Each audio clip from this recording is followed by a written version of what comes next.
Untuk saudara-saudara muslimku, masihkah engkau memuja-muja gurunda kalian ini? Masihkah engkau akan meninggi-ninggikan bahkan mengatakan Zuma adalah seorang yang cerdas? Simak video ini sampai selesai dan silahkan murtad. Shalom sahabat Kalimatullah dimanapun berada. Apa kabar sahabat Kalimatullah semua? Saya berharap sahabat semua ada dalam keadaan sehat dan selalu di dalam pertolongan Tuhan kita Yesus Kristus. Terus dukung perkembangan channel ini dengan cara like, komen, dan subscribe.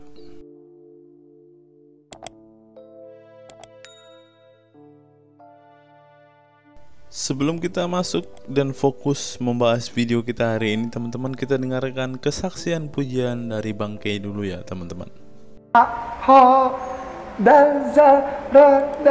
Sin start. Kasih itu lemah lembut, sabar sederhana. Oh alangkah indahnya, oh alangkah eloknya, bila saudara seiman hidup dalam. Oh, langsung banyak yang nyambung. Dan ini pertanyaan loh. Iya, aku mau jawab. Pernah tidak Yesus mengajarkan menyembah dirinya? Orang Kristen berpedoman kepada saya tidak tanya orang Kristen, sahabat. Kau goblok atau bodoh ini? Anda tidak memahami pertanyaan saya atau Anda ingin sembunyi dan pertanyaan saya? Pertanyaan orang bodoh pertanyaan ini memang sakit. diluruskan. Tapi mau kayak mana lagi? Saya tanya sama Anda, kalau Anda percaya kepada Yesus, maka Anda harus mengikuti perintah Yesus kan? Nah sekarang saya tanya, ada nggak Yesus mengajarkan menyembah kepada dirinya? Orang yang percaya kepada Yesus, ini nggak ada, itu si Kodek ngapain sih? Kodek? Sebentar. Bro Kodek, sebentar. Sebentar, saya bicara dulu ya. Kita di sini, kita datang ke sini tuh diskusi, bukan debat kusir di sini. Kita diskusi. Jadi tolong kalau kita bicara itu nadanya juga perlu diatur ya, supaya tidak kesannya kita berkelahi. Gitu. Kita di sini diskusi untuk mengedukasi para penonton di sana. Jadi jangan kita debat kusir. Kalau Anda Anda pahamnya beda, silahkan. Perbedaan pendapat itu biasa dalam dunia diskusi. Tapi padahal pertanyaan saya sederhana loh Bang. Oke. Kamu itu aneh. Silakan. Kenapa jadi emosi Bang? Saya kan bertanya sesuai dengan ajaran Yesus. Oke gini bro ya. Di dalam ajaran Kristen, kita menyembah Yesus itu berdasarkan kesaksian yang ada di dalam Alkitab.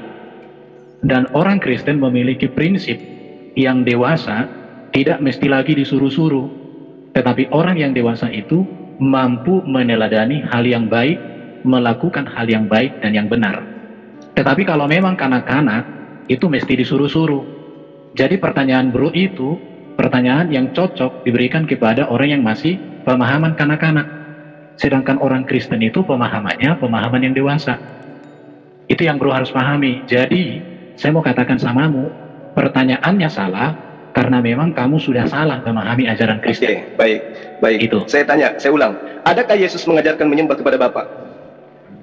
Yesus dalam hidupnya dia menyembah kepada Bapa. Iya. Oke, berarti ada. Nah, sekarang sahabat-sahabat Kristen menyembah Yesus. Adakah ajaran Yesus seperti itu? Saya mau kasih tahu samamu ya. Dalam konteks PL, raja itu disembah oleh semua umatnya, oleh para hamba-hambanya. Bagi kami orang Kristen, Yesus itu raja di atas segala raja. Dengan posisi Yesus raja segala raja, maka dia layak dan harus disembah. Dan itu iman Kristen. Dan Alkitab membuktikan itu bahwa Yesus disembah. Ya tadi yang menyembah Yesus satu lagi. Sebentar. Ada orang kata menyembah itu kata yang netral. Siapa yang disembah, maka makna kata menyembah itu bisa berubah arti. Orang Kristen menyembah Bapa sebagai Sang Pencipta yang darinya Yesus berasal. Orang Kristen menyembah Yesus yang berasal dari Bapa karena dia adalah firman dan dia berkuasa di bumi di surga. Seperti itu posisinya. Supaya cerdas. Oke, saya sudah cerdas ini, makanya saya mau bertanya lagi supaya lebih cerdas. Yesus datang kepada Bani Israel. Yesus datang kepada Bani Israel. Dia memperlihatkan segala macam mukjizat. Pertanyaan saya, Yesus memperlihatkan itu agar orang Israel percaya dia itu adalah Tuhan itu sendiri, atau agar orang Israel itu percaya bahwa dia ini adalah utusan Tuhan?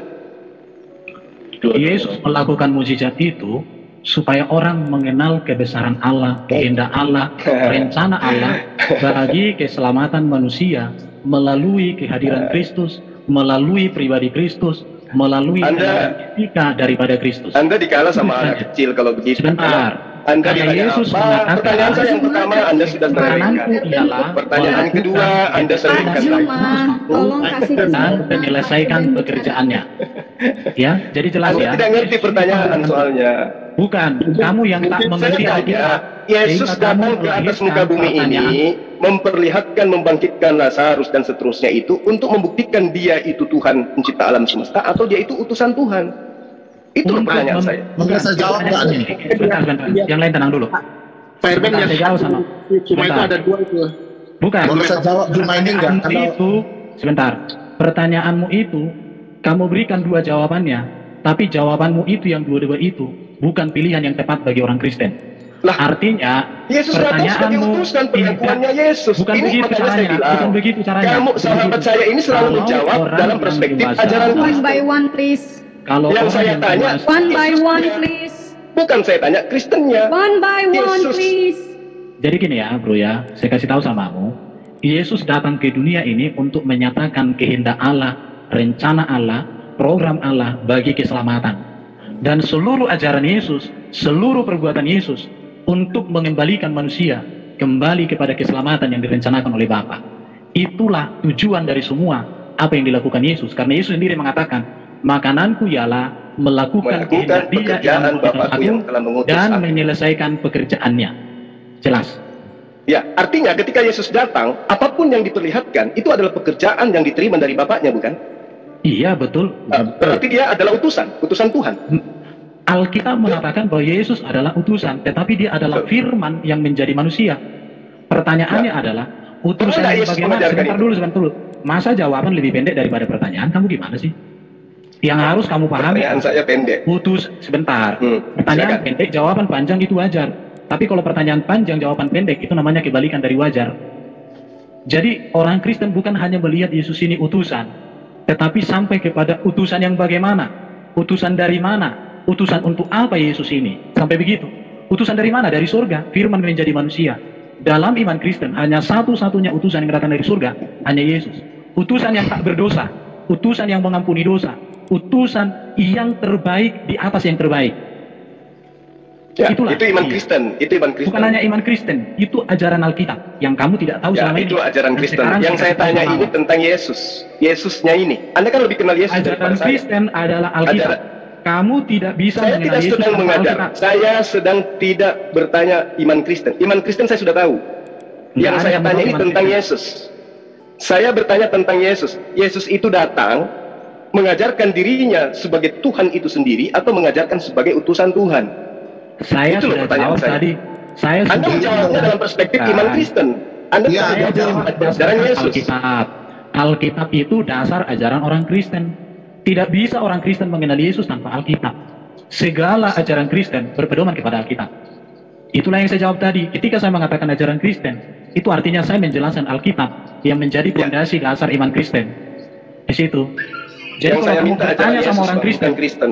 kalau kamu mau tanya ajaran Yesus seperti apa, maka kamu tanya saja sama Yesus langsung.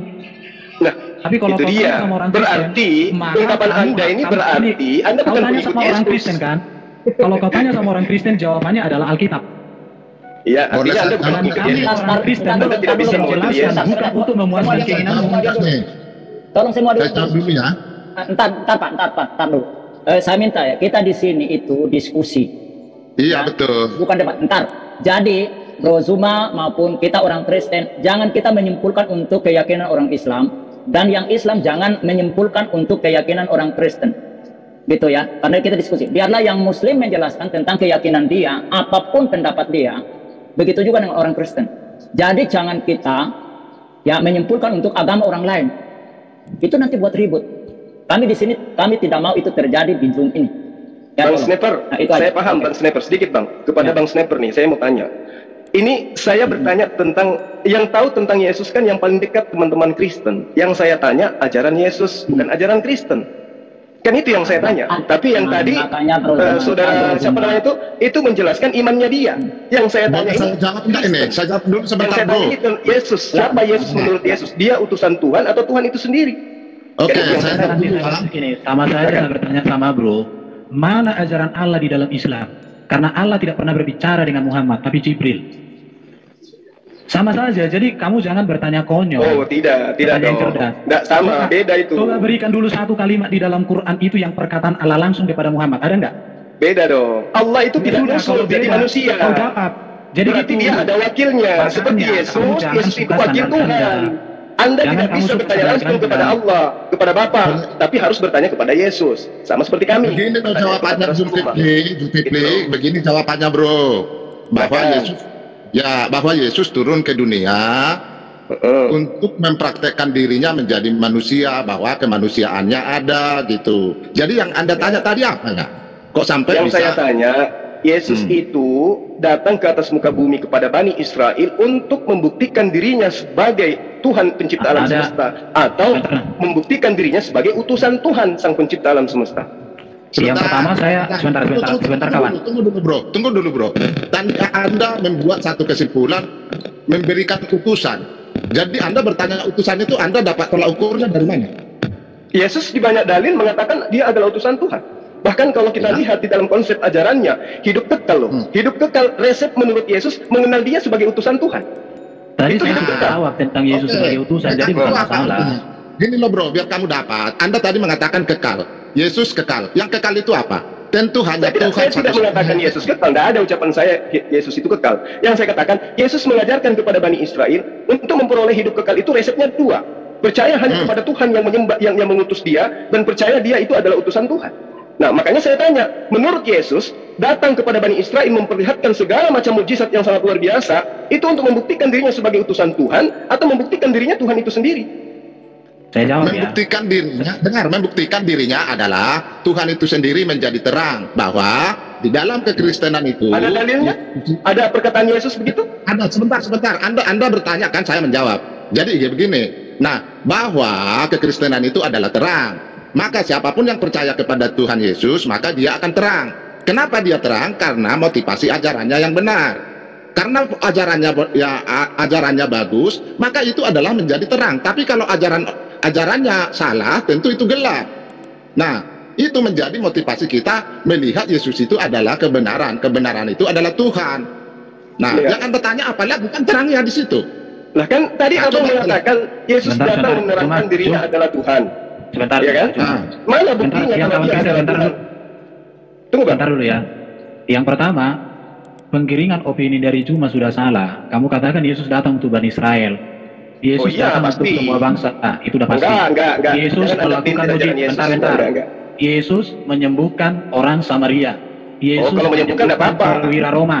Yesus Enggak juga masalah. melayani orang Yunani, ya. Enggak masalah Jadi kalau itu. jadi artinya bahwa kedatangan Yesus itu untuk semua orang. Enggak ada Bahkan Yesus ucapan dikatakan seperti juru itu. selamat dunia. Di situ ya. Karena dikatakan oleh Yesus, dia datang ke dunia, bukan datang ke Yahudi ya. Itu yang pertama. Yang kedua, Bro Juma harus mengerti dulu perbedaan arti kata Tuhan dan Allah dalam Alkitab PB. Memang saudara muslim banyak sekali tidak bisa membedakan beda arti kata Tuhan dengan Allah.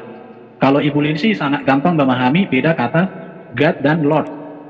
Yesus itu Tuhan dalam pengertian kurios, bukan dalam pengertian theos. Kurios itu artinya penguasa, pemilik, Tuhan. Jadi Bro Zulkifli, Juma harus dulu menanamkan dalam pikirannya, dalam ilmunya, dalam pengetahuannya, bahwa ketuhanan Yesus itu artinya kepenguasaan Yesus.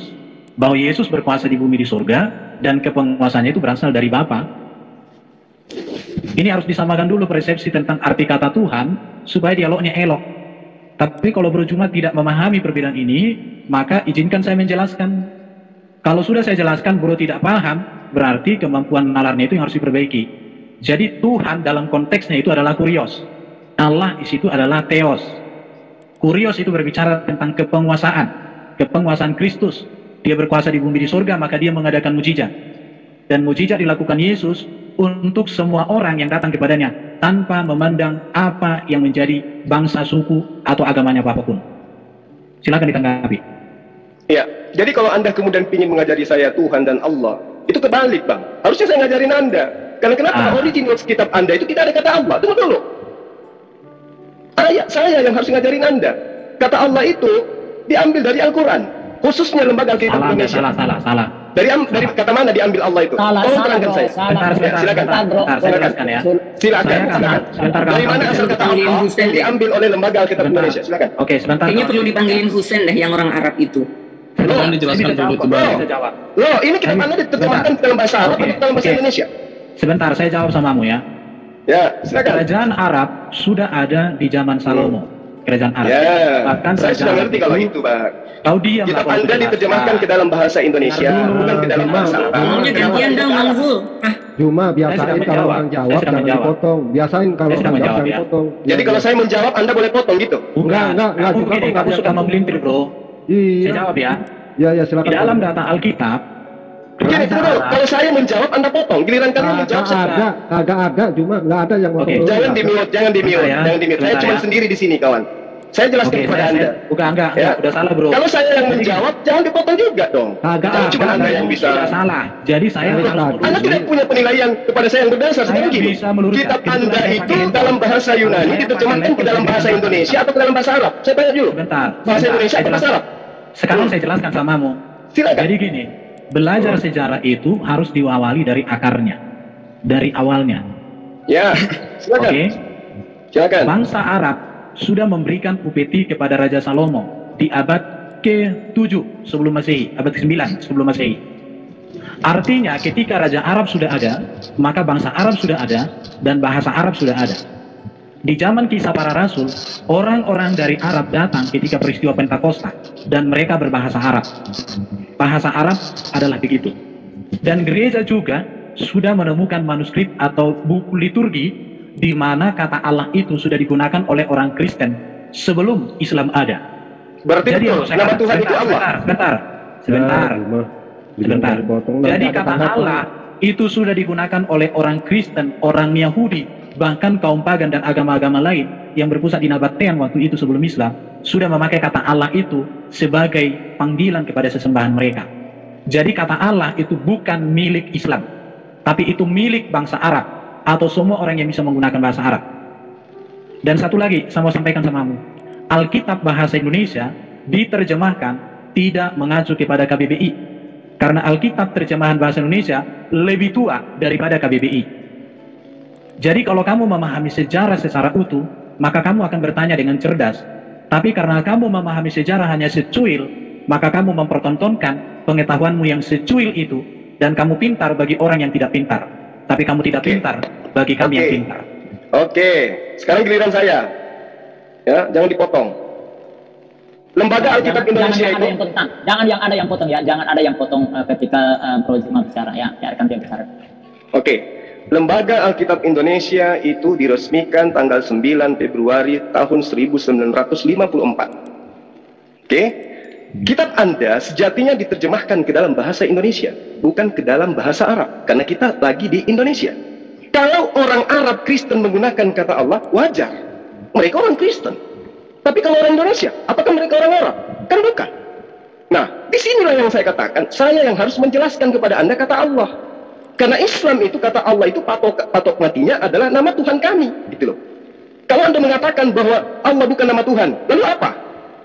Lalu apa kalau bukan nama Tuhan? Jabatan, bro. Ya, jabatan, ya sudah. Presiden kayak raja itu jabatan. Oke, saya jelaskan ya sama bro ya. Tunggu. Kalau Allah bagi Anda itu adalah jabatan, itu Anda dapat dari mana jabatan itu? Sementara bagi orang Arab menyebut kata Allah itu bukan untuk sekedar jabatan, tapi menyebut kata Tuhan itu mereka sebut dengan sebutan Rab. Rab kalau Tuhan dalam bahasa Arab. Lalu Allah yang Anda katakan. Kalau Anda bisa memberikan bukti bahwa original teks kitabnya Kristen Arab pra-Islam itu menggunakan kata Allah, silakan Anda tunjukkan. Karena yang mereka sebut adalah Rab, Tuhan. Nah sekarang, kalau di Indonesia Anda mengatakan Tuhan Anda juga adalah Allah, lalu dikemanakan kata Tuhan? Untuk apa kata Tuhan itu? Tuhan itu kan sudah mewakili gelar dari pencipta, pangkat. Lalu Allah, jadi yang sejatinya mengajarkan Anda kata Allah dan Tuhan itu saya, bukan Anda. Iya, perbedaannya di sini justru, bro. Oke, saya jelaskan ya. Silakan. Nah, jadi gini, kita tinggalkan itu. Ini adalah upaya Anda untuk meninggalkan tema yang tadi. Yang dimaksud Tuhan, yang dimaksud Allah, yang dimaksud Rab, yang saya kasih itu adalah pencipta alam semesta. Oke, tinggalkan kata Allah, tinggalkan kata Tuhan. Kembali kepada tema. Kembali kepada tema. Bukan. Kenapa Anda takut kepada Tema? Yesus itu datang mengajarkan dirinya sebagai pencipta alam semesta. Jangan kata Tuhan atau kata Allah. Sebagai pencipta alam semesta, atau dia adalah utusan pencipta alam semesta. Silakan. Oke, dua-duanya saya jawab ya, berikan waktu ya. Yang pertama, bahwa orang Kristen tidak pernah mengacu menerjemahkan Alkitab kepada Al-Quran. Dan orang Kristen meyakini bahwa bahasa Arab itu bukan milik agama Islam. Karena bahasa Arab lebih tua daripada agama Islam. Itu dalam pemahaman orang Kristen. Dan Kristen di tanah Arab sudah lebih dahulu menggunakan bahasa Arab. Termasuklah salah satu Waraka bin Naufal yang adalah seorang rohaniawan yang non-muslim, bahkan itu menjadi paman dari Siti Khadijah. Kalau kita mau bahas itu nanti kamu akan mengirikan. Itu yang pertama. Jadi oke, jangan dulu. Yang kedua, Yesus datang ke dunia ini melakukan mujizat bukan untuk menyatakan bahwa dirinya adalah Allah Bapa, bukan. Tetapi Yesus datang ke dunia ini dengan segala perbuatannya adalah untuk menyatakan rencana Allah, program Allah, karya Allah bagi penebusan, bagi keselamatan, bagi manusia. Orang Kristen yang memiliki paham Tritunggal tidak pernah mengatakan bahwa Yesus itu adalah Bapa sendiri atau Allah Bapa itu sendiri. Tapi Yesus itu adalah firman Allah yang menjadi manusia. Firman Allah di sini logos. Jangan lagi nanti kamu bilang firman itu Lego. Beda. Lego itu kata kerja, logos itu kata benda. Jadi Yesus datang, memang dia adalah utusan. Yang diutus itu adalah firman. Apa itu firman? Logos Allah yang kekal di dalam diri Allah.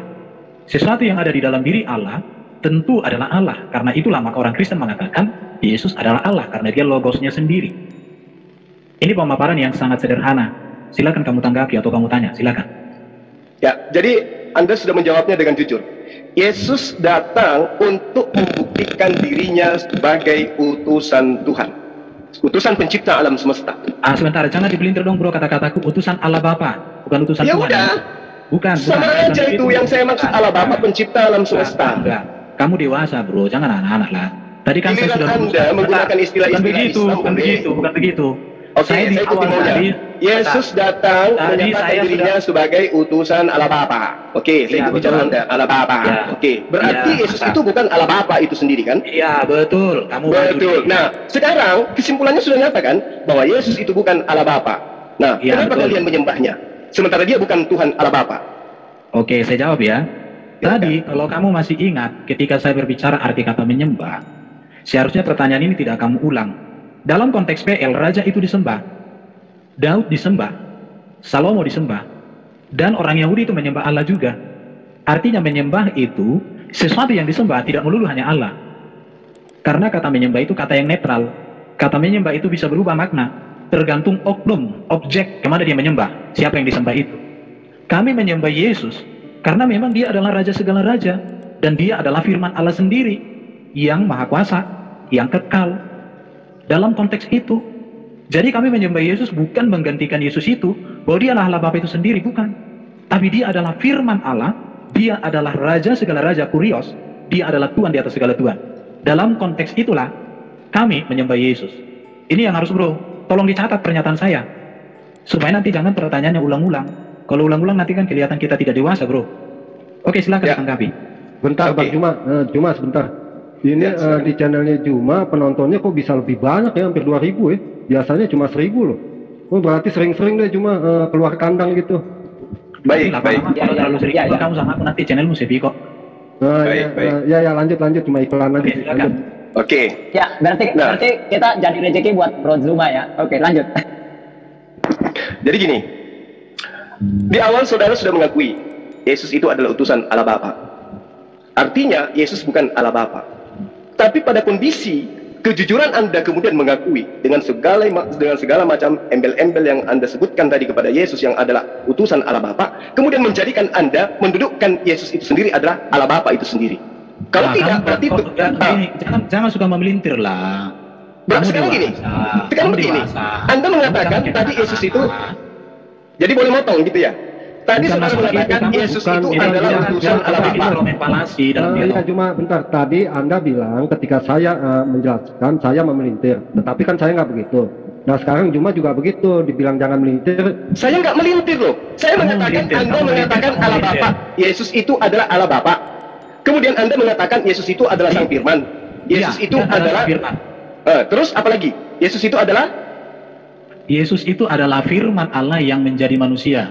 Oke. Nah, dia adalah utusan Allah Bapa kan?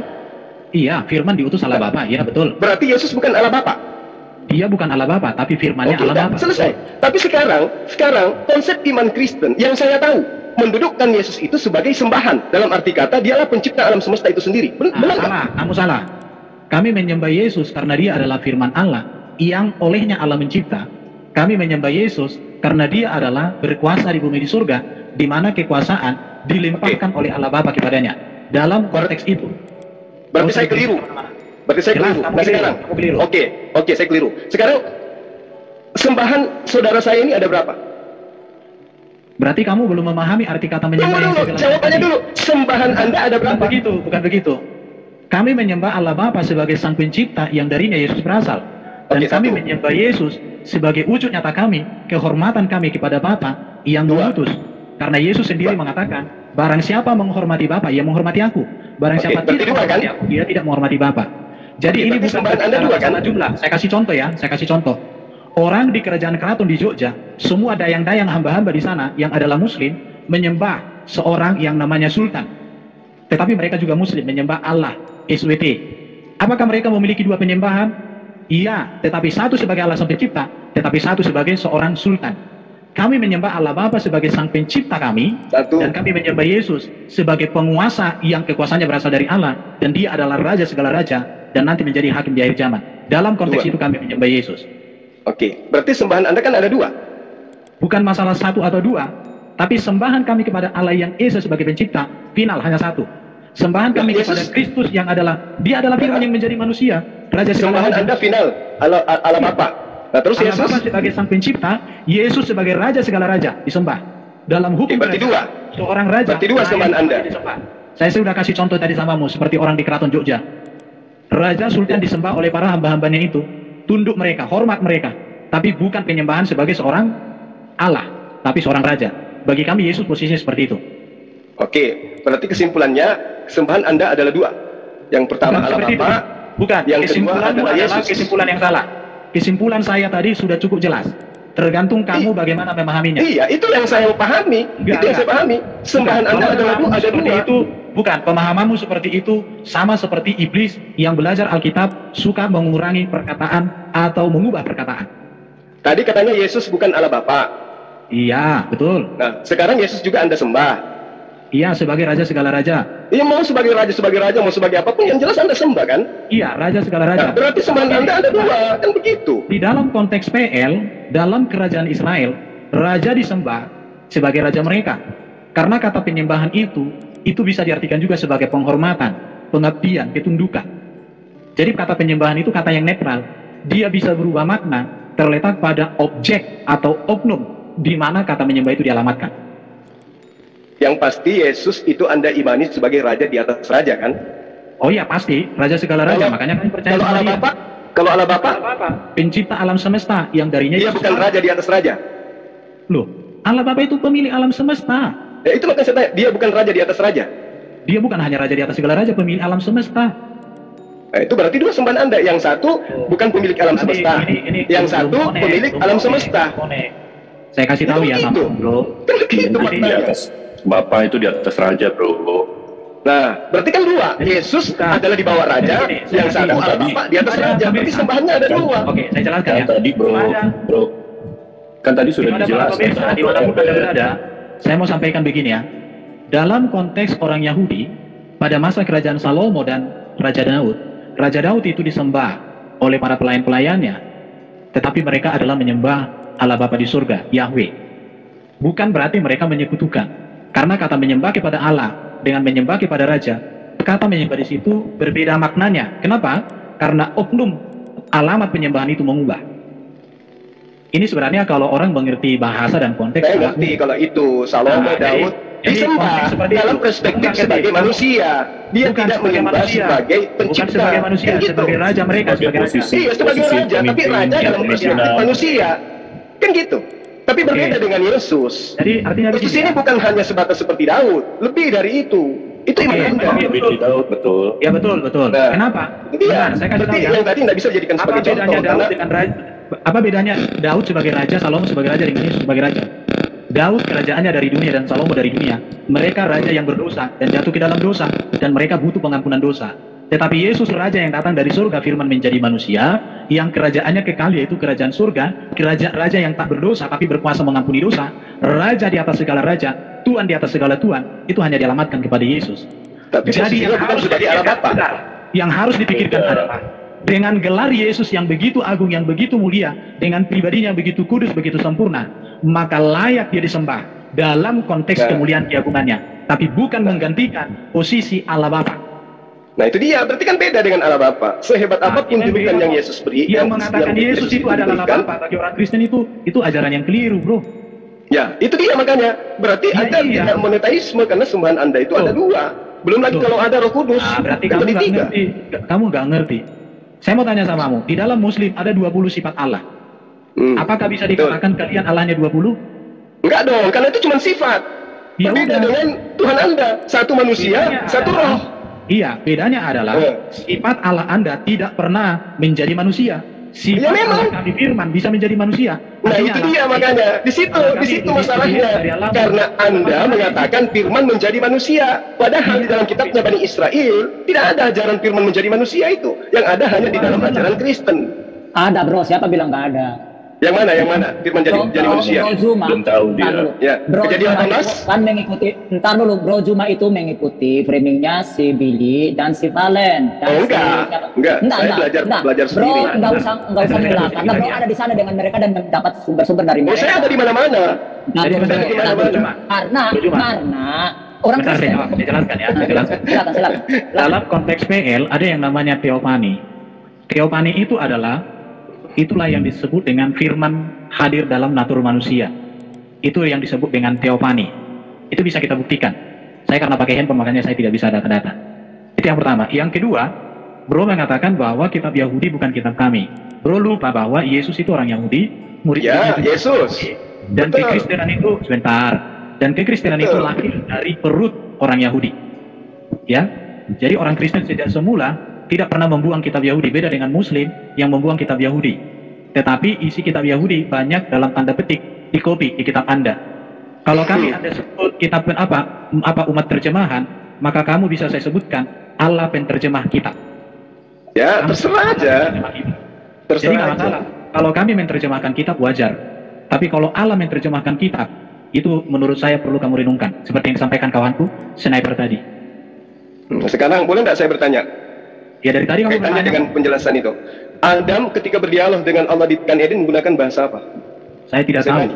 Nah, sekarang Allah ketika datang kepada Musa menceritakan tentang percakapan Adam dan juga percakapan Adam dengan Allah di Gan Eden, apakah mereka boleh saya katakan bahwa Allah Bapa juga ini adalah Allah penterjemah? Sebentar. Jadi belum selesai saya jawab tadi. Adam ketika komunikasi dengan Allah menggunakan bahasa apa saya tidak tahu. Tetapi di dalam Alkitab yang dicatat oleh Musa itu ditulis dalam bahasa Musa. Nah, berarti Allah Bapa datang kepada Musa menerjemahkan bahasanya Allah Bapa ketika dia berfirman kepada Adam, kan gitu. Dengarkan dulu baik-baik. Jadi apa bahasa yang digunakan? Ya saya lebih percaya kepada Musa. Kenapa? Karena Musa itu pernah mengalami perjumpaan secara luar biasa dengan Allah, bahkan mendengarkan, melihat kemuliaan Allah dan disaksikan oleh banyak orang. Beda dengan baginda Muhammad yang tidak pernah bertemu dengan Allah, sekalipun nggak pernah. Jadi saya lebih percaya kepada Musa dalam hal itu, bro. Oke, ya itu iman Anda ya. Nah sekarang bukan hanya iman saya, itu fakta sejarah. Iya, Al-Quran juga mengatakan itu kok. Allah berjumpa dengan Musa, itu benar, itu tak bisa dipungkiri itu. Ya sudah, nggak apa-apa. Nanti kalau saya percaya sama Musa, tepat dong. Iya. Ini Profesor dan cendekiawan Muslim yang satu ini. Kita kutip dalil liputan 6 teman-teman. Quraisy Shihab mengatakan, tolong jangan pilih ustadz yang suka memaki. Kai Haji Quraisy Shihab ibaratkan begini. Nah teman-teman, ternyata ada juga ustadz-ustadz yang suka memaki-maki teman-teman. Bisa jadi ini adalah salah satu oknum yang dikatakan oleh Habib Kribo tadi teman-teman, dimana mereka seakan-akan orang yang paling beriman, paling beragama, dengan kepalanya ada titik hitam dan juga jenggotnya sampai panjang ke lantai, kata Habib Kribo tadi kan teman-teman. Di era modern ini ketika ceramah agama mudah diakses melalui berbagai media, umat Islam dihadapkan pada pilihan beragama, ustadz atau penceramah yang dapat mereka ikuti. Namun tidak semua pendakwah menggunakan cara yang sejuk dan penuh hikmah dalam menyampaikan pesan agama. Menanggapi fenomena ini, wah ini ternyata sebuah fenomena nih teman-teman, berarti sudah sering terjadi nih teman-teman.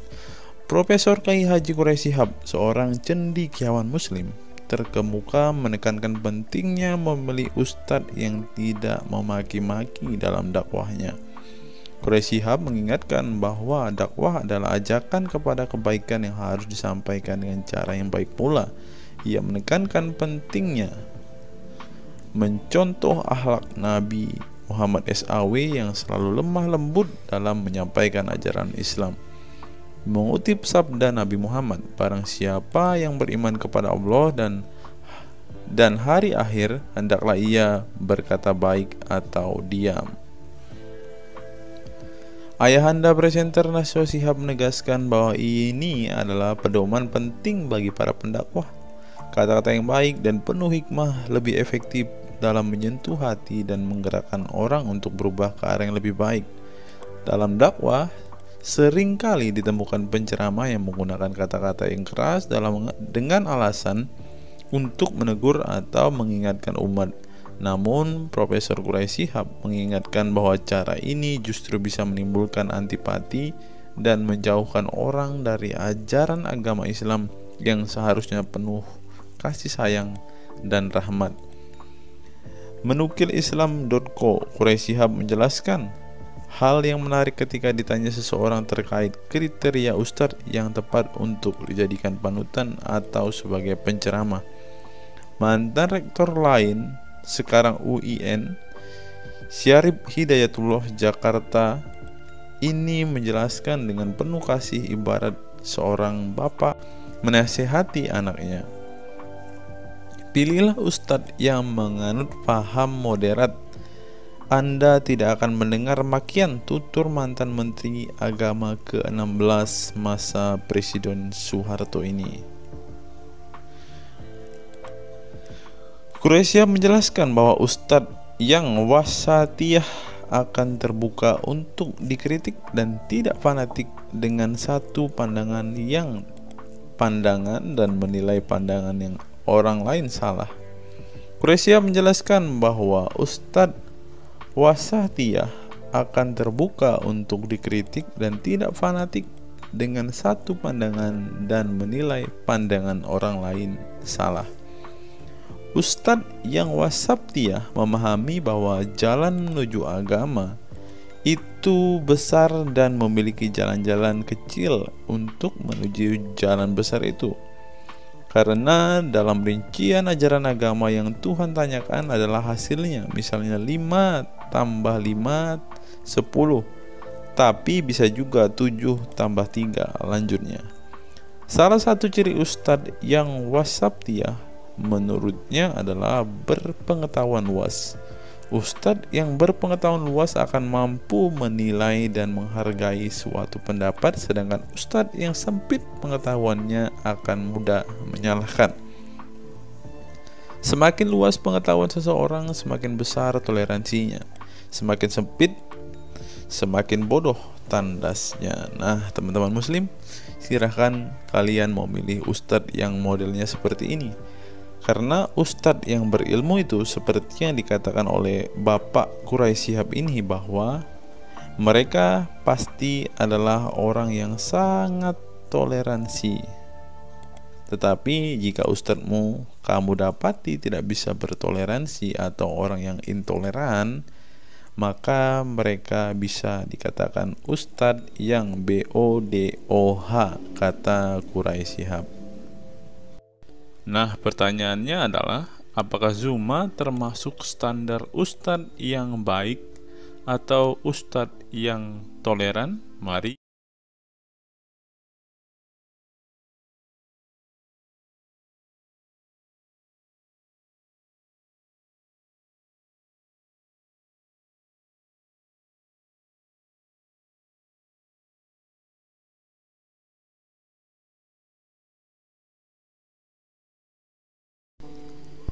Google, mengapa Rasulullah disebut sebagai nabi penutup?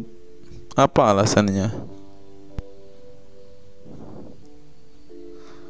Alasannya mengapa Nabi SAW disebut Rasul terakhir adalah karena Allah SWT telah menunjukkan langsung sebagai penutup para nabi dan rasul. Hal ini tercantum dalam Al-Quran yang merupakan firman Allah. Di sini dituliskan, mengapa Muhammad atau Nabi SAW disebut nabi terakhir? Mari kita baca ya.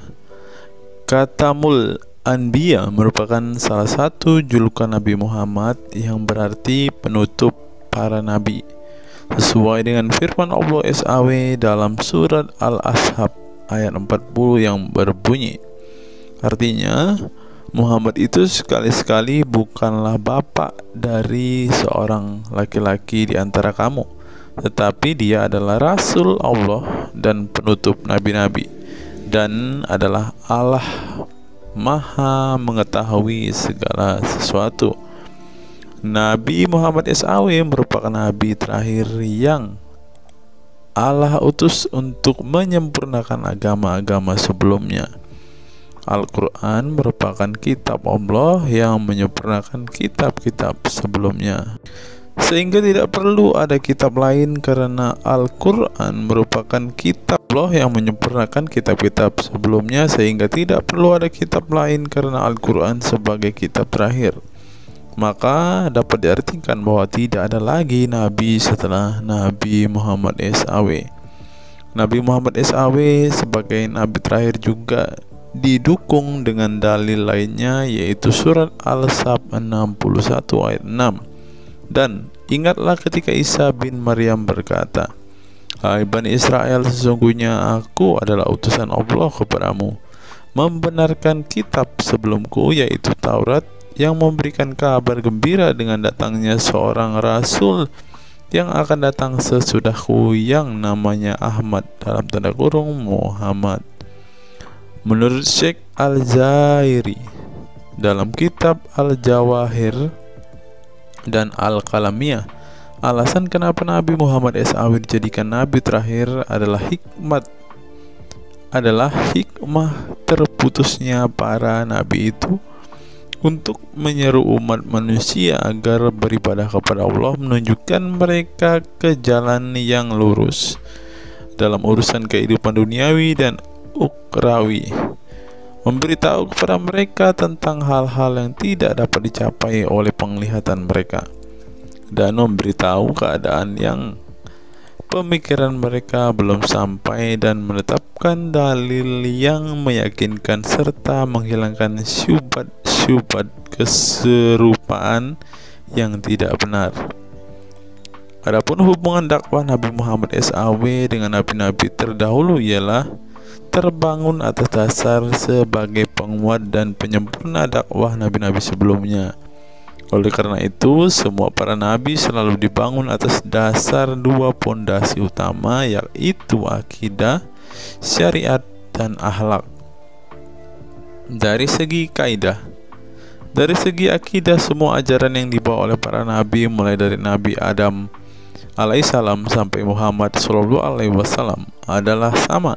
Tidak ada beda antara nabi satu dengan nabi yang lainnya. Semuanya mengajarkan keimanan terhadap keesaan Allah SWT, yaitu dengan membersihkan dari segala sifat yang tidak layak baginya, dan mengimani adanya hari kiamat serta adanya surga dan neraka. Maka dari itu, semua para nabi menyerukan kepada kaumnya masing-masing antara dasar iman kepada Allah, dan semua para nabi setelahnya saling membenarkan ajaran yang telah dibawa oleh para nabi sebelumnya. Adapun dari segi syariat yang mengatur tatanan kehidupan masyarakat dan individu terhadap perbedaan dalam metode dan kuantitasnya antara satu nabi dengan yang lain. Hal itu disebabkan karena syariat tersebut dalam ranah pelaksanaan bukan sebuah pengabaran seperti akidah. Perkembangan zaman dan perbedaan bangsa yang satu dengan bangsa yang lainnya turut mempengaruhi syariat mereka satu sama lain. Diutusnya satu nabi itu adalah khusus untuk umatnya pada waktu itu, bukan umum untuk semua manusia. Sebuah hukum syariat terbatas dalam ruang lingkup yang sempit sesuai dengan umatnya pada waktu itu secara khusus. Nah, dari bagian pertama ini kita mengetahui teman-teman mengapa Rasulullah ini dikatakan sebagai nabi penutup, karena Rasulullah juga mengajarkan kepada keesaan Allah, teman-teman. Nah, seperti yang terus di sini. Semuanya mengajarkan keimanan terhadap keesaan Allah SWT, yaitu dengan membersihkan dari sifat segala yang tidak layak baginya dan mengimani adanya hari kiamat dan adanya surga dan neraka. Salah satu alasan mengapa Rasulullah disebut sebagai nabi penutup adalah ini, teman-teman. Mari kita lihat fakta berikutnya. Menurut kumparan, teman-teman, alasan mengapa Rasulullah SAW disebut nabi terakhir, teman-teman. Mari kita simak ya. Saya berharap teman-teman tidak bosan mendengar setiap fakta-fakta yang kita bukakan ini, karena dengan melihat fakta-fakta ini setidaknya kita belajar, teman-teman, dan dapat memaklumi mengapa sih saudara-saudara muslim kita itu sangat-sangat menjunjung tinggi Rasulullah, teman-teman. Mari kita simak. Nabi Muhammad SAW adalah nabi yang ke-25 dalam Al-Quran. Sebagai umat Islam, kita diwajibkan mempercayai bahwa tidak ada rasul lain setelah kematian Nabi Muhammad SAW. Sebenarnya mengapa Nabi SAW disebut Rasul terakhir? Bukan tanpa alasan Allah SWT memilih Nabi Muhammad SAW sebagai Rasul terakhir, sehingga kita dilarang untuk mempercayai bahwa adanya Rasul setelah Nabi Muhammad SAW meninggal dunia, bahkan sampai memiliki cara pandang berbeda dengan beliau. Nah, jadi teman-teman kita, saudara-saudara kita tidak percaya ada Nabi setelah Nabi Muhammad, teman-teman. Terlebih ada yang Nabi yang membawa ajaran-ajaran yang berbeda dari apa yang diajarkan oleh Rasulullah. Berikutnya, alasan dibalik Nabi Muhammad SAW disebut Rasul terakhir. Nabi Muhammad SAW ditunjuk menjadi Rasul terakhir Allah SWT dan mendapatkan Al-Quran yang merupakan kitab sempurna dari kitab-kitab sebelumnya. Nah, mereka percaya juga kitab mereka adalah kitab yang paling sempurna, karena kitab-kitab sebelumnya tidak sempurna, maka disempurnakan oleh Al-Quran, teman-teman. Artinya, wahyu yang sudah diterima Nabi Muhammad SAW sudah terputus sejak beliau meninggal dunia. Ibnu Katsir menjelaskan, ini merupakan nikmat Allah Subhanahu wa Ta'ala yang terbesar atas umat ini. Allah Subhanahu wa Ta'ala telah menyempurnakan untuk mereka agama mereka, sehingga mereka tidak lagi membutuhkan agama selain agama mereka. Mereka tidak pula membutuhkan nabi selain nabi mereka. Oleh karena itu, Allah Subhanahu wa Ta'ala menjadikannya sebagai penutup para nabi. Allah Subhanahu wa Ta'ala mengutus beliau kepada manusia dan kepada jin. Nah, jadi teman-teman, Rasulullah juga bukan hanya dikirim kepada umat muslim, kepada manusia-manusia yang percaya dan memutuskan untuk memeluk agama Islam saat ini, ternyata juga kepada para jin, teman-teman. Allah Subhanahu wa Ta'ala berfirman, artinya Muhammad itu sekali-kali bukanlah bapak dari seorang laki-laki di antara kamu, tetapi dia adalah Rasulullah dan penutup nabi-nabi, dan adalah Allah Maha mengetahui segala sesuatu. Dikutip dari buku situs-situs dalam Al-Quran oleh Syarifuddin Al-Fikri, para ahli bahasa memberikan makna terhadap kata ma dalam surat Al-Ahzab ayat 40 dengan al-istitsaku wal ma'u, yang artinya memastikan dan menolak sesuatu, sehingga Al-Quran menyebutkan bahwa Nabi Muhammad SAW sebagai khatam an-nabiyin. Artinya pasti tidak ragu beliau seorang nabi terakhir dan menolak orang mengaku di kemudian hari. Adapun alasan dibalik Nabi Muhammad SAW sebagai Rasul terakhir dijelaskan oleh Syekh Al-Zairi dalam Jawahir Al-Kalamiyah. Sebenarnya Nabi kita Muhammad dikatakan sebagai penutup para nabi itu hanya karena sesungguhnya hikmat terputusnya para nabi itu menyeru umat manusia agar beribadah kepada Allah, menunjukkan mereka ke jalan yang lurus dalam urusan kehidupan duniawi dan ukhrawi, memberitahu kepada mereka tentang hal-hal yang tidak dapat dicapai oleh penglihatan mereka, dan memberitahu keadaan yang pemikiran mereka belum sampai, dan menetapkan dalil yang meyakinkan serta menghilangkan syubhat-syubhat keserupaan-keserupaan yang tidak benar. Karena itu umat manusia tidak memerlukan lagi kepada nabi sesudah Nabi Muhammad, sebab syariatnya telah mencapai batas kesempurnaan. Dan dari alasan inilah tampak jelas tentang rahasia terusnya beliau untuk seluruh umat manusia, dan keberadaan beliau sebagai manusia yang paling utama dalam segi fisik serta halaknya. Demikianlah penjelasan singkat mengenai Nabi Muhammad SAW sebagai Rasul terakhir. Semoga dengan mengetahuinya dapat menambah meneladani beliau sebagai sosok yang sempurna. Yang perlu diingat, jangan menghujat ya teman-teman.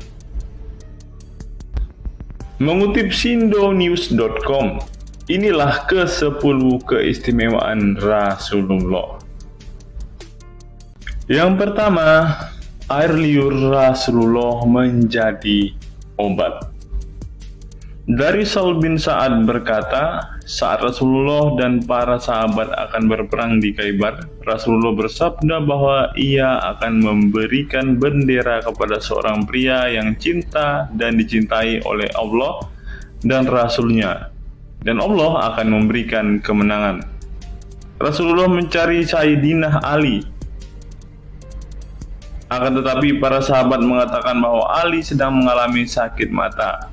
Rasulullah memerintah para sahabat untuk mendatangkan Ali kepada beliau. Kemudian Rasulullah meludahi kedua matanya dan mendoakannya. Seketika itu sakit matanya sembuh seakan-akan tidak ada bekas sakit sebelumnya.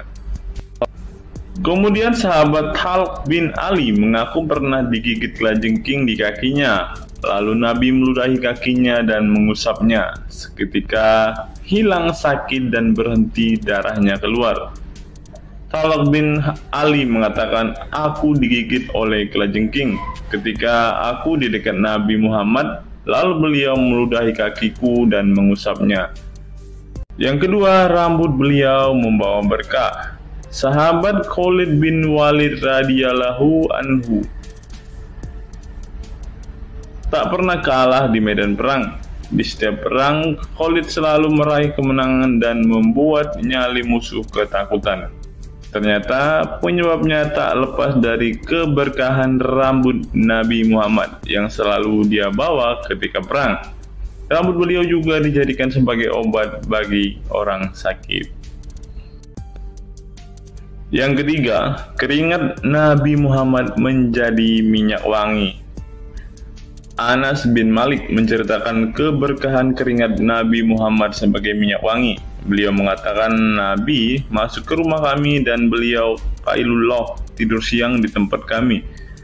Ketika tidur itu Nabi berkeringat, kemudian ibuku datang membawa botol dan keringat Nabi Muhammad ditampung ke dalam botol itu. Kemudian ketika Nabi bangun dari tidurnya, beliau bertanya kepada ibuku, wahai Ummu Sulaim, apa yang sedang engkau perbuat? Ummu Sulaim mengatakan, ini keringatmu wahai Rasulullah, aku jadikan minyak wangi dan ini adalah minyak wangi yang paling wangi. Yang keempat, tidak memiliki bayangan. Asyadid Muhammad bin Alawi Al-Maliki dalam kitabnya Mafahim Yazid Antus Hahaha menyebut di antara kekhususan Nabi Muhammad adalah tidak memiliki bayangan. Karena memang beliau adalah cahaya dan cahaya tidak pernah memiliki bayangan. Nabi tidak memiliki bayangan meskipun ada sinar matahari. Ini didukung oleh doa Nabi yang meminta kepada Allah untuk dijadikan sebagai cahaya. Hal ini disebutkan oleh Imam Muslim dalam hadis yang menjelaskan tentang bacaan Nabi dalam doa sujudnya. Ya Allah, jadikanlah di dalam hatiku cahaya, di pendengaranku cahaya, dalam penglihatanku cahaya, di sebelah kananku cahaya, di sebelah kiriku juga cahaya, di depanku cahaya, dan di belakangku cahaya, serta di atasku cahaya, juga di bawahku cahaya, dan jadikanlah untukku cahaya. Dalam riwayat lain juga disebutkan, jadikanlah aku cahaya. Yang kelima, tidak pernah menguap. Dalam kitab Al-Qashais Al-Kubra, Imam Asyuyuti menyebutkan riwayat Nabi Muhammad yang sepanjang hayat tidak pernah menguap. Ditakris oleh Imam Al-Bukhari dalam kitabnya Al-Tariq, dan juga Ibnu Abi Saibah dalam Musannafnya, dan dari Isa Ibnu Sa'ad dari Yazid bin Al-Asham, beliau berkata bahwa Nabi Muhammad tidak pernah menguap sama sekali. Yang keenam, hati beliau tidak pernah tidur. Keistimewaan lainnya adalah kedua mata beliau tertidur, namun tidak demikian dengan hati beliau. Suatu waktu Nabi Muhammad pernah ditanya oleh istrinya Sayyidah Aisyah tentang tidurnya selepas sholat witir. Wahai Rasulullah, apakah engkau tidur setelah sholat witir? Beliau menjawab, betul Aisyah, sesungguhnya mataku tertidur dan tetapi hatiku tidak pernah tidur. Ini sejalan dengan apa yang disebutkan beliau bahwa para nabi tidaklah tidur kecuali hanya mata mereka saja yang terpejam. Hati mereka tidak pernah tidur dari berzikir kepada Allah Ta'ala. Dan begitu juga para nabi tidur hanya matanya saja, sedangkan hatinya tidak pernah tidur. Yang ketujuh, jubah beliau sembuhkan orang sakit. Asma bintu Abu Bakar radhiyallahu anhu bertaburuk dengan jubah Nabi. Dari Abdullah bin Kaisan berkata, diperlihatkan kepadaku sebuah jubah tayalisah dari Kisra dan kerahnya berbahan dibaj. Juga kedua sisinya dijahit dengan dibaj.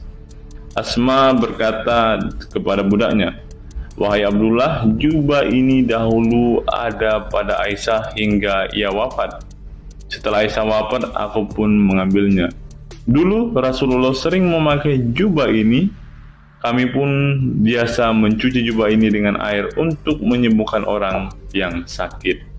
8. Darah bekam Nabi diminum sahabat. Darah Rasulullah benar-benar barokah. Sahabat Abdullah bin Zubair radhiyallahu anhu pernah meminum darah Nabi.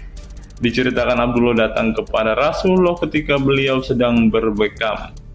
Setelah Rasulullah selesai, maka beliau memberikan darah berbekam itu sambil berkata, pergilah dan sembunyikan darah ini dari manusia. Maka aku pergi dan meminum darah itu. Selepas itu aku mendatangi Rasulullah kembali. Lalu Rasulullah bertanya, apa yang kamu lakukan? Abdullah menjawab, aku sudah sembunyikan darah itu di tempat yang tidak boleh dilihat oleh manusia. Baginda Nabi berkata lagi, jangan-jangan kamu telah meminumnya? Beliau menjawab, ya, aku telah meminumnya, wahai Rasulullah. Setelah meminum darah itu, Nabi Muhammad berkata kepada Abdullah, sungguh engkau telah menjaga dirimu dari api neraka. Yang ke-9, tidak pernah ihtilam atau dalam tanda kurung mimpi basah.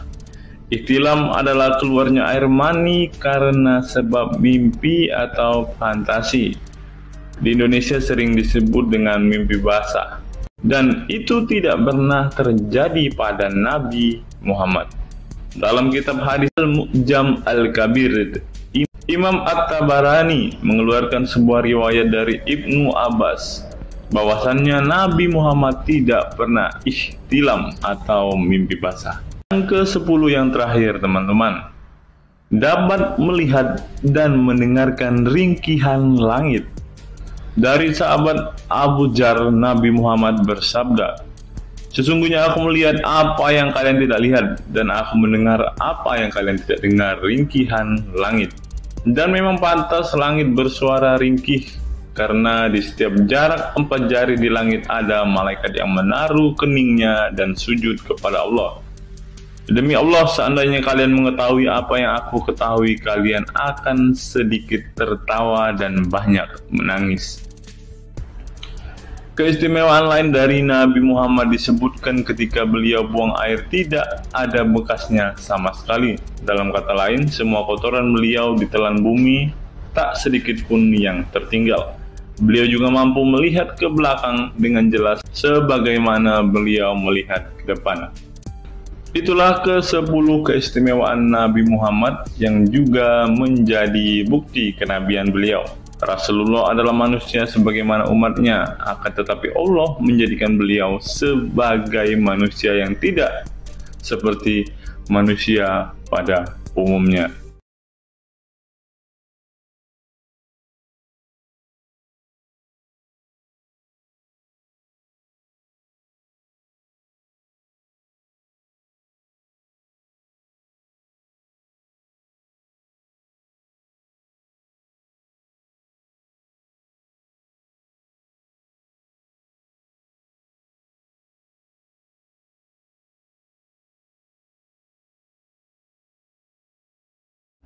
Hari ini kita akan menyimak sebuah kisah yang saya kutip dari sebuah artikel yang akan menggemparkan kita semua.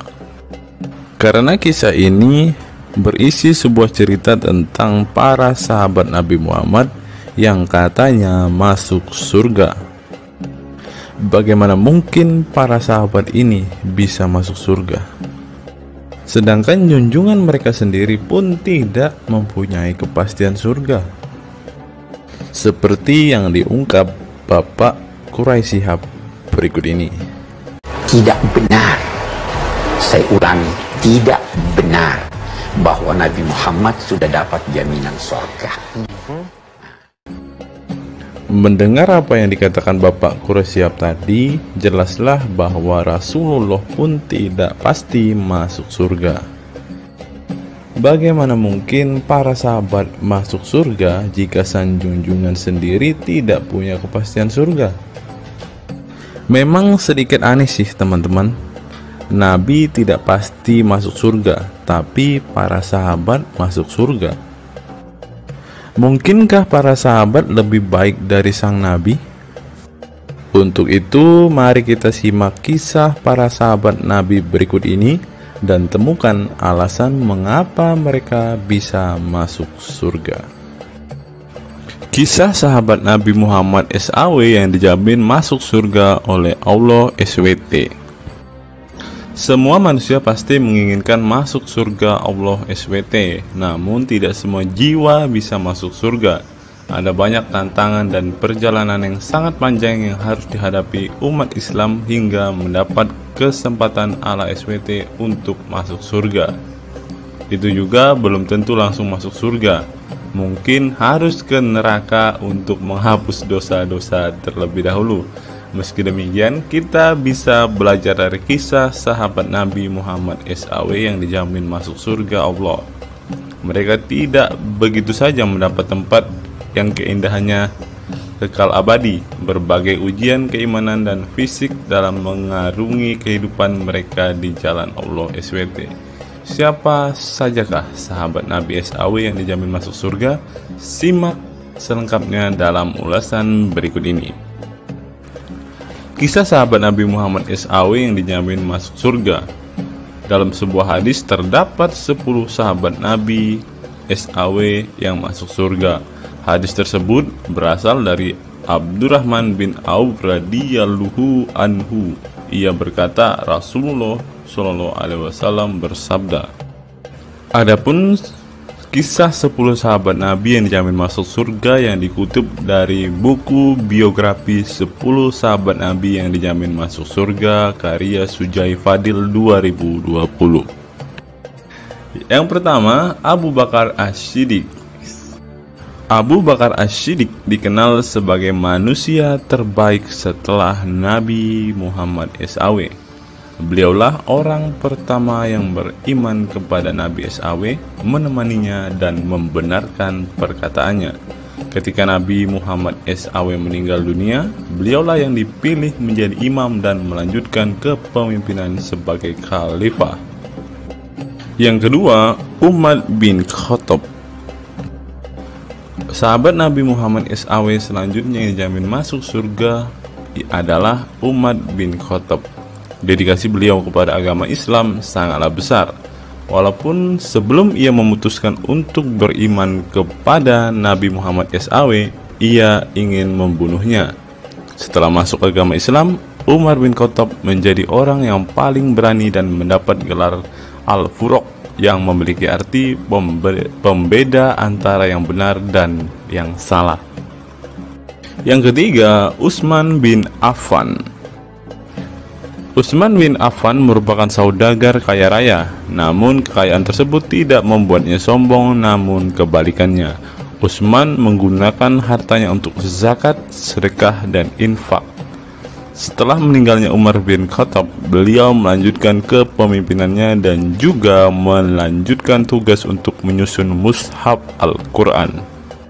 Yang keempat, Ali bin Abi Thalib. Ali bin Abi Thalib merupakan sepupu dari Nabi Muhammad SAW, sehingga beliau banyak belajar Islam dari usianya sejak kecil.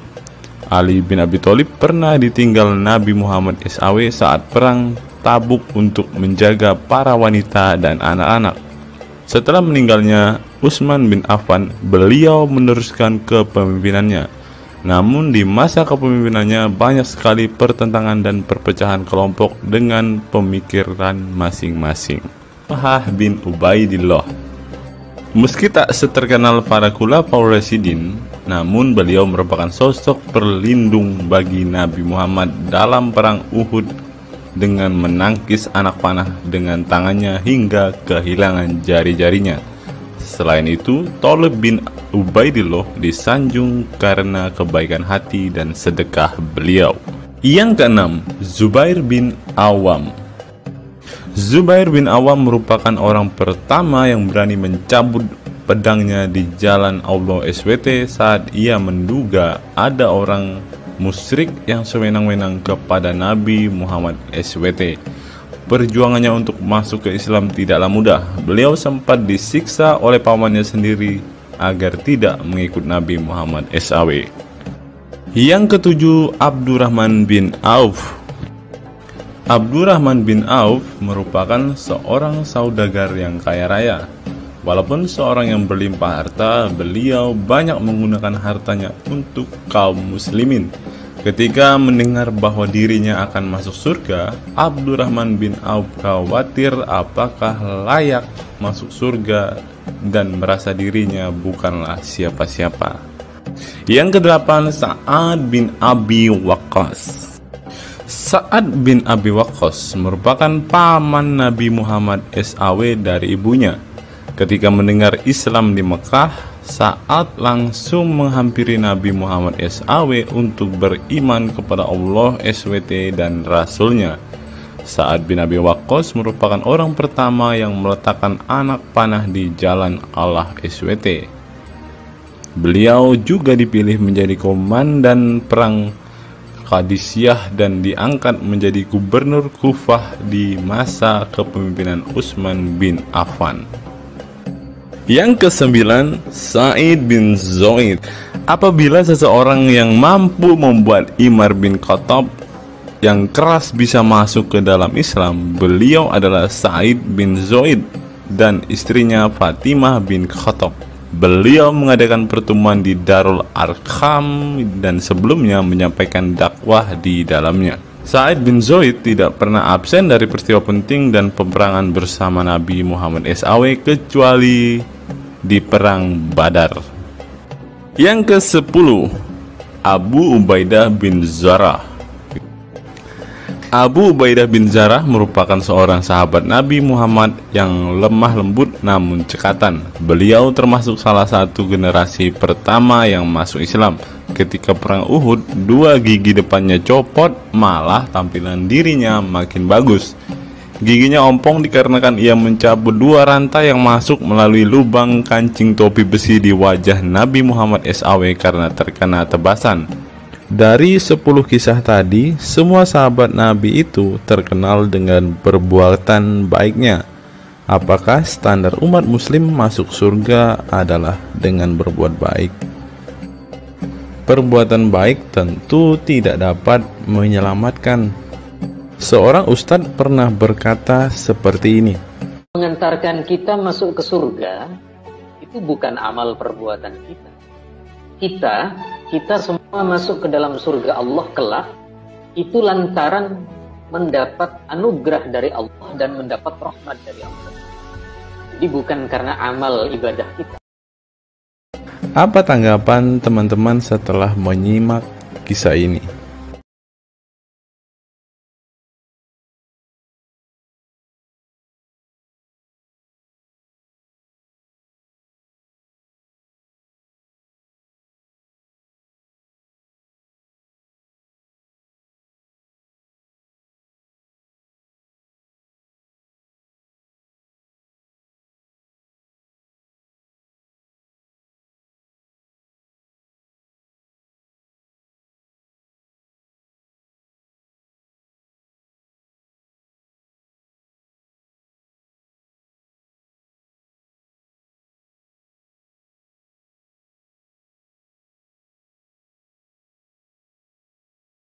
Saya teringat dengan satu perkataan seorang ustadz, teman-teman. Ustadz ini mengatakan bahwa memang benar saudara-saudara muslim kita itu hanya suka membaca Al-Quran, suka berbahasa Arab, tetapi pada kenyataannya mereka ini, teman-teman, ternyata adalah orang-orang yang tidak paham sama sekali dengan apa yang mereka baca, teman-teman.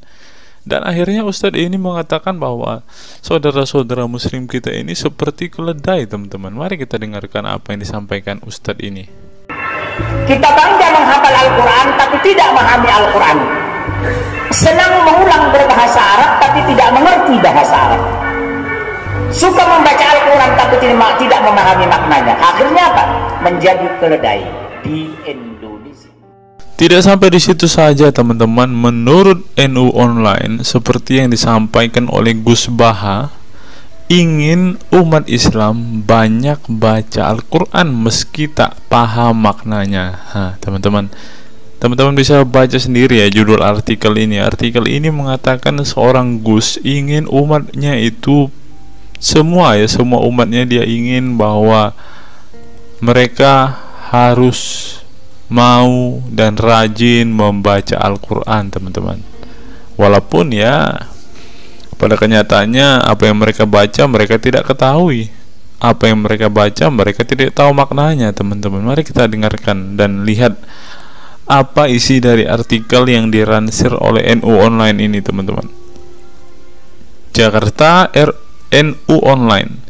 Rais Syuriah Pengurus Besar Nahdlatul Ulama PBNU Kiai Haji Ahmad Bahaudin Nur Salim yang biasa dikenal dengan Gus Baha mengingatkan umat muslim atau umat Islam untuk memperbanyak membaca Al-Quran meski tidak memahami maknanya.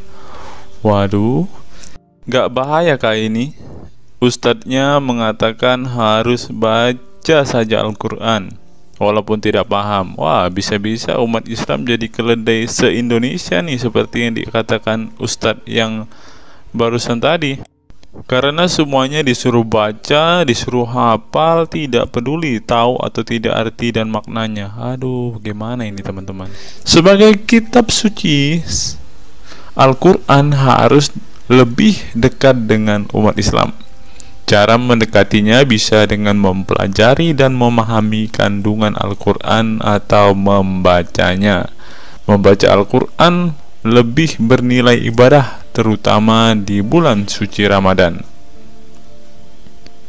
Saya paling sangat ingin di Ramadan ini banyak membaca Al-Quran, baik membaca secara qiraatan saja atau lebih jelasnya. Sebagaimana dikutip NU Online dari akun YouTube Santri Gayeng, Menurut Gus Baha, membaca Al-Quran tidak harus menunggu paham arti dan tafsirnya, sebab membaca Al-Quran dari huruf ke huruf sudah bernilai ibadah.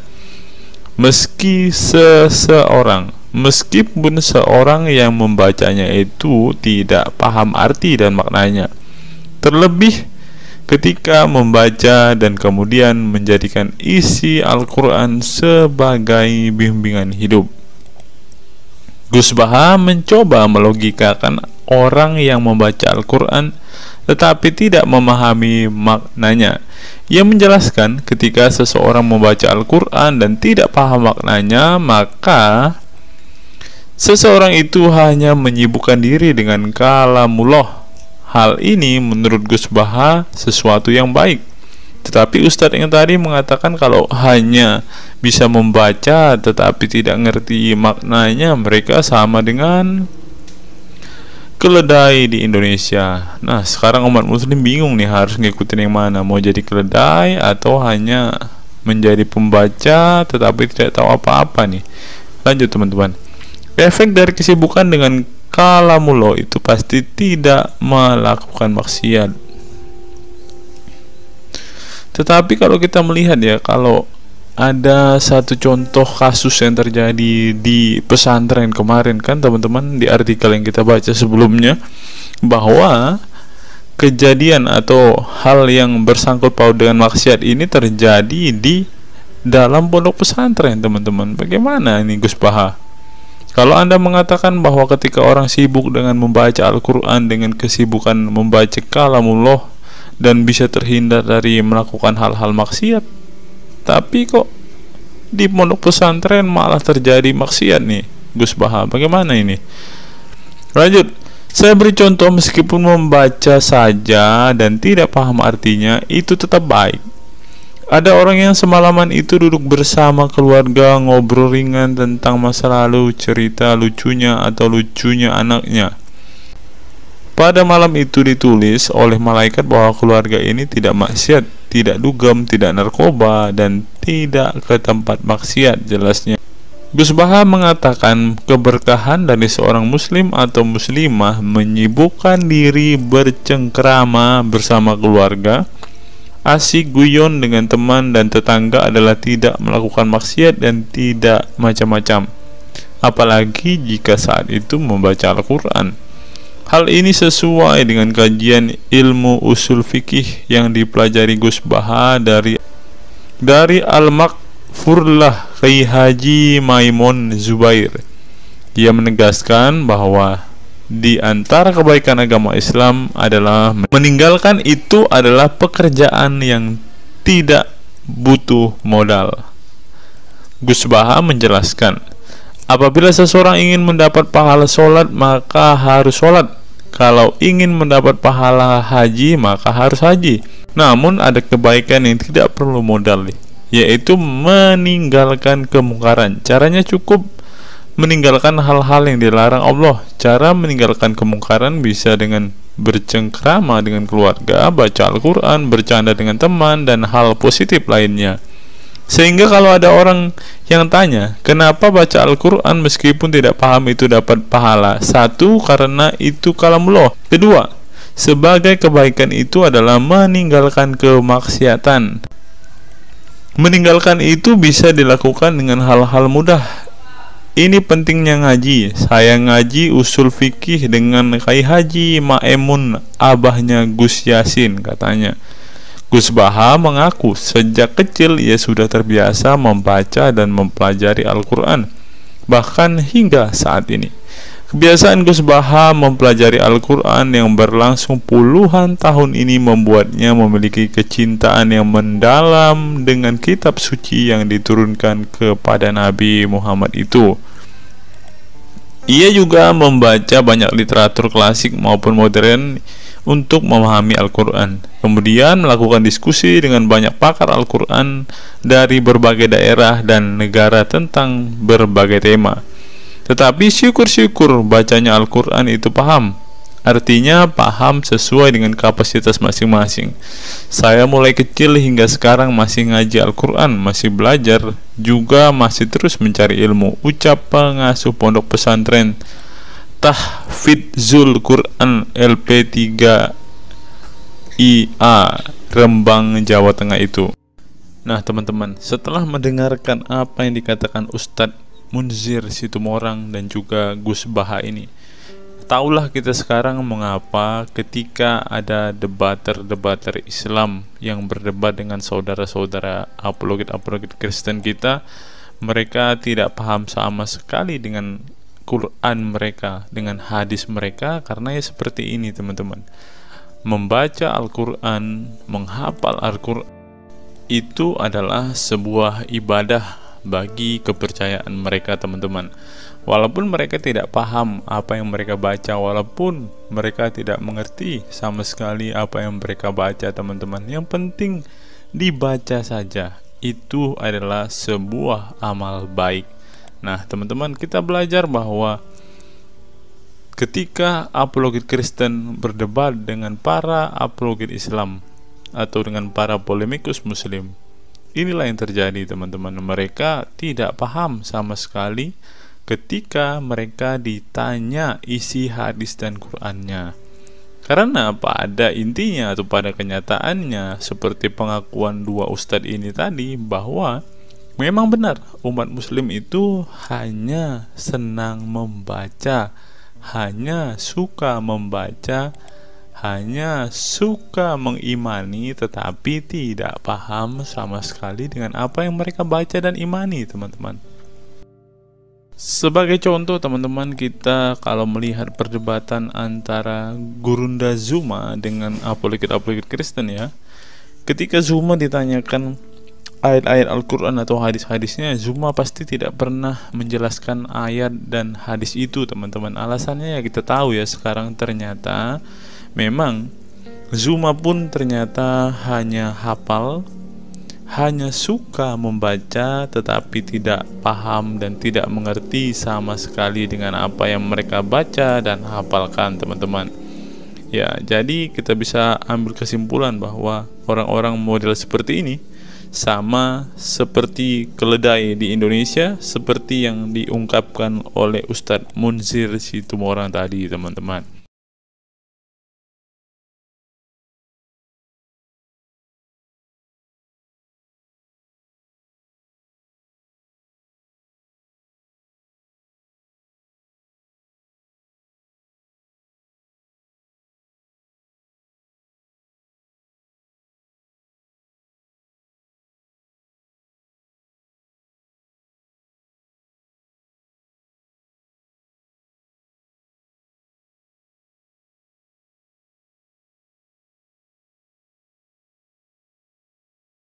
Fenomena pemurtadan dan kelompok Islam radikal.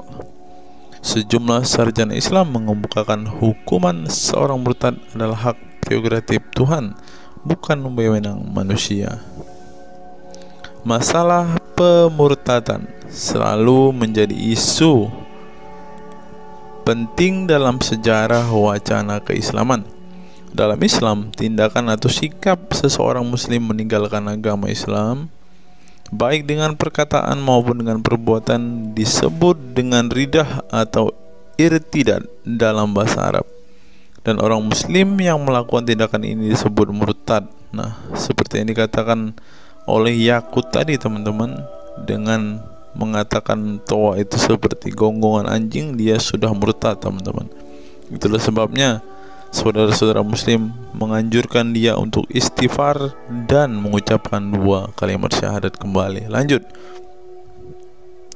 Seorang dikatakan murtad belum tentu mereka pindah atau konversi ke agama baru. Bisa juga mereka kemudian memilih untuk tidak beragama, menjadi sekuler, ateis, agnostik, dan lain sebagainya. Masalah pemurtadan ini bukan hanya diskursus dan fenomena eksklusif dalam Islam saja, tetapi juga dalam agama-agama lain ya. Ada banyak pendapat di kalangan sarjana muslim tentang status ridah yang dan bagaimana seharusnya memperlakukan seorang murtad. Ada yang berpendapat ridah adalah masalah kepolitikan, bukan masalah teologi keagamaan. sehingga orang yang keluar dari Islam murtad tidak perlu dikenai hukuman apapun, termasuk hukuman pembunuhan. Karena itu akan bertentangan dengan doktrin Islam dan Al-Quran yang menggaransi kebebasan bagi seseorang untuk beriman dan beragama atau tidak beriman dan tidak beragama. Bagi mereka, sejarah hukuman pembunuhan bagi orang-orang yang keluar dari Islam lebih mengacu pada fenomena dan alasan sosial politik belaka. Dengan kata lain, kata murtad bagi mereka mengacu pada pengertian pembangkangan politik ketimbang pemberontakan teologis. Tak ada konsensus mengenainya. Tetapi ada pula yang berargumen bahwa masalah pemurtadan adalah masalah teologi keagamaan, sehingga orang yang mendeklarasikan diri keluar dari Islam harus dihukum bunuh seperti yang dipraktikkan oleh generasi Islam pasca wafatnya Nabi Muhammad. Menariknya, sejumlah sarjana Islam terkemuka, baik klasik maupun kontemporer, baik Sunni maupun Syiah, sebut saja seperti Muhammad bin Ahmad al-Saraki, Abu al-Walid al-Baji, Ibrahim al-Naqi, Ibnu al-Human, Buharuddin al-Mahinani hingga Ali Goma, Husin Ali Mutazir, Zafir Ahmad Gamidi, dan Torik Ramadan menyatakan tidak ada konsensus daripada ulama tentang hukuman bunuh bagi seorang murtad. Mereka juga menegaskan bahwa hukuman seorang murtad adalah hak prerogatif Tuhan, bukan wewenang manusia. Nah, sekarang kalau kita melihat, ada seorang ustadz mengatakan, siapa namanya itu, Abdul Somad, bilang bagi yang murtad darahnya halal. Nah, gimana ya dengan Abdul Somad ini, teman-teman? Dia sudah tidak menghidupi apa yang diajarkan oleh pendahulu-pendahulunya, teman-teman. Lanjut, masalah sejarah dan fenomena pemurtadan dalam Islam ini dengan baik dikupas oleh Abdullah Said dalam Freedom of Religion, Apostasy and Islam, atau Taha Jabir Al-Wani dalam Apostasy in Islam, A Historical and Scriptural Analysis. Tulisanku ini tak bermaksud membahas secara lebih dalam dan detail tentang pemurtadan ini, tetapi ingin menyajikan sejumlah fenomena pemurtadan di kalangan masyarakat Islam kontemporer, di mana banyak orang-orang yang memilih keluar dari Islam bukan lantaran menghadapi peliknya masalah teologi keislaman misalnya, melainkan dikarenakan telah muak menyaksikan perilaku Islam itu sendiri, khususnya kalangan muslim ekstremis. Nah, ini juga yang buat saudara-saudara kita muslim murtad, teman-teman. Nggak tahu ya Abdul Somad termasuk orang yang Islam atau muslim yang ekstremis atau enggak ya, karena dia bilang siapa yang murtad darahnya halal. Bisa jadi Somad salah satu Islam ekstremis. Berikutnya, faktor trauma. Bagi kelompok Islam militan konservatif, pemurtadan adalah tindakan haram dan kaum murtad harus dibunuh. Tetapi mereka tidak menyadari bahwa banyak kaum Islam yang memilih menjadi murtad justru karena mereka trauma dengan perilaku brutal kelompok radikal Islam itu sendiri. Lihat misalnya penuturan sejumlah mantan muslim dalam buku Living Islam, Apostate Speak Out, yang diedit oleh Ibnu Warak, nama samaran seorang pensiunan Islam kelahiran Rajkot, India. Dalam buku yang sangat provokatif ini, sejumlah ex-muslim bersuara keras memberi kesaksian tentang kebobrokan perilaku kelompok muslim radikal di negara-negara yang mayoritas berpenduduk muslim seperti Pakistan, Bangladesh, Aljazair, Iran, Afghanistan, dan lain sebagainya. Para penulis buku ini sebelumnya merupakan para sarjana aktivis muslim yang taat saleh sampai akhirnya mereka menyaksikan momen-momen mengerikan dalam hidup mereka hingga akhirnya mereka menyatakan goodbye pada Islam. Lihat teman-teman, mereka ini adalah saksi keekstriman Islam, teman-teman. Kini mereka memilih menjadi Kristen, agnostik, ateis, humanis, sekularis, free thinking, free thinker, dan lain sebagainya. Setelah mendeklarasikan dari emoh pada Islam, mereka kemudian pada umumnya memilih tinggal di Barat, khususnya Amerika Serikat, Kanada, Eropa Barat, dan Australia. Karena kalau mereka tinggal di Arab ya pasti dipenggal, teman-teman. Sebagai suaka baru, mereka dengan pertimbangan satu, masalah ketidakamanan jika mereka tinggal di negara asal mereka, sebab seorang yang pindah agama dihukumi murtad dan mereka itu bisa dibunuh. Nah, benar apa yang saya katakan tadi kan, teman-teman.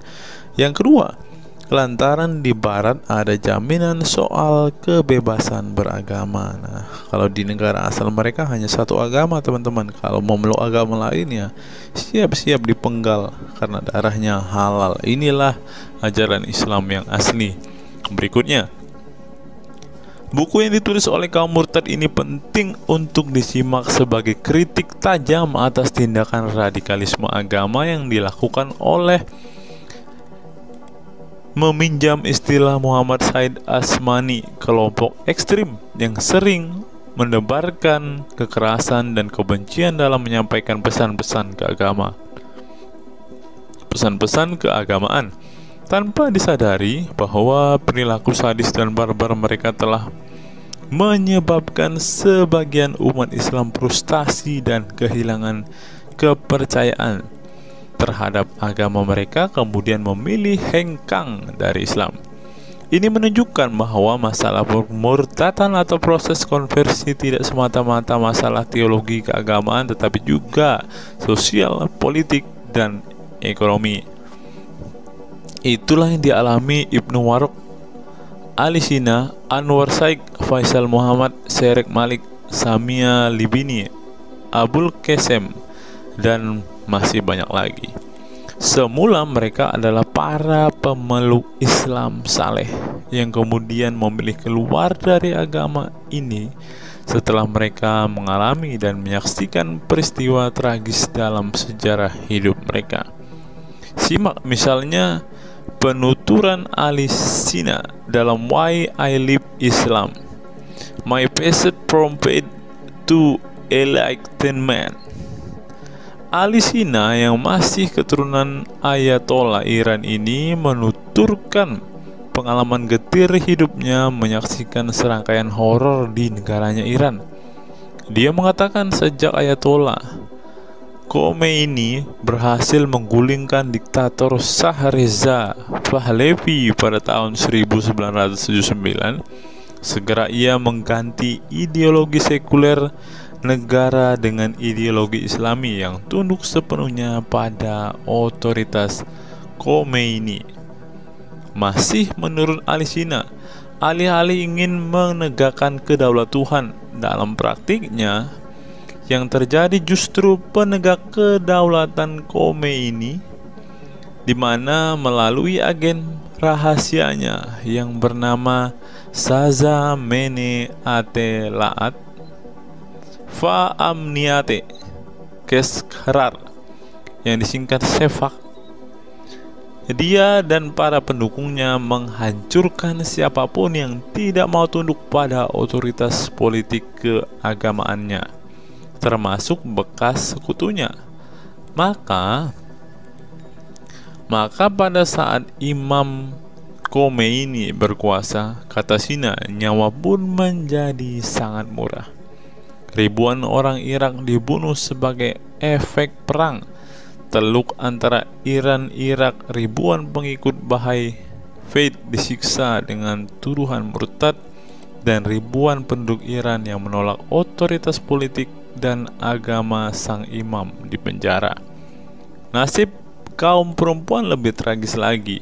Sebelum dibunuh, mereka diperkosa oleh tentara syariat dengan alasan sebagai imbalan pembangkangan kepada sang ayatollah sekaligus tiket menuju surga. Oh, ngeri teman-teman, tiket menuju surga. Peristiwa tragis semasa rezim Khomeini ini membuat Ali Sina trauma dan kehilangan kepercayaan terhadap Islam sehingga ia memilih murtad. sekarang ia mendirikan Faith Freedom Foundation untuk mengadvokasi orang-orang yang ingin meninggalkan Islam. Selain Ali Sina, pengalaman getir juga dialami oleh Abul Qasim Bangladesh, Sherak Malik Pakistan, Anwar Saik Pakistan Bertain, Nadia dari Maroko, Samia Libina dari Tunisia, Azad dari India, dan masih banyak lagi. Setelah mengalami dan menyaksikan sejumlah peristiwa tragis kekerasan agama yang dilakukan kaum muslim radikal di negara mereka, mereka kemudian hijrah ke iman yang baru. Memang tidak bisa dipungkiri di negara-negara berbasis Islam itu telah terjadi sejumlah peristiwa sadis yang dilakukan sekelompok rezim muslim militan dan kaum radikal agama demi ambisi politik kekuasaan mereka. Atas nama agama dan penegakan syariat Islam, mereka melakukan serangkaian teror dan kekerasan terhadap kelompok minoritas dan lawan-lawan politik agamanya. Penulis perempuan Mesir Bat Ye'or telah menunjukkan dengan baik sebagian dari sejarah gelap radikalisme kelompok militan konservatif terhadap kaum minoritas ini dalam buku The Decline of Eastern Christianity Under Islam From Jihad to Dhimmitude. Dalam buku ini, dia berpendapat bahwa konsep dhimmi, khususnya Kristen dan Yahudi yang secara literal mengacu pada definisi protected people, orang-orang yang dilindungi, dalam realitasnya justru menjadi kelompok yang diperas, dieksploitasi karena di samping dipaksa membayar pajak pada pemerintah, mereka tidak pernah menikmati hak-hak sipil sebagai warga negara. Di negara-negara berbasis syariat Islam, mereka memang menjadi warga negara kelas 2, kalau bukan malah tidak berkelas lagi. Wah. Tidak hanya non-muslim saja, kaum muslim yang kebetulan berseberangan dengan ideologi dan aliran keagamaan rezim penguasa, baik rezim Sunni maupun Syiah, juga mendapat perlakuan kejam dan diskriminatif. Sebagian dari kaum muslim yang dizolimi oleh rezim Islam ekstrem ini masih bertahan memeluk Islam. Tetapi sebagian lain lebih memilih kabur ke negeri lain dan emoh memeluk Islam lagi. Ilustrasi di atas merupakan peringatan keras sekaligus memberi pelajaran berharga bagi umat Islam. Dengarnya saudara-saudara Islam, khususnya kelompok muslim militan konservatif yang selama ini getol berdakwah dengan cara-cara kekerasan dan intoleran. Perilaku brutal dan aksi-aksi kekerasan yang mereka lakukan tidak hanya menyebabkan simpati publik terhadap kaum muslim merosot atau melorotnya tingkat kepercayaan publik terhadap Islam sebagai agama damai, toleran, pluralis, dan rahmatan lil alamin. Tetapi lebih dari itu, tindakan konyol kaum radikal agama ini telah menyebabkan pemurtadan sebagian umat Islam itu sendiri.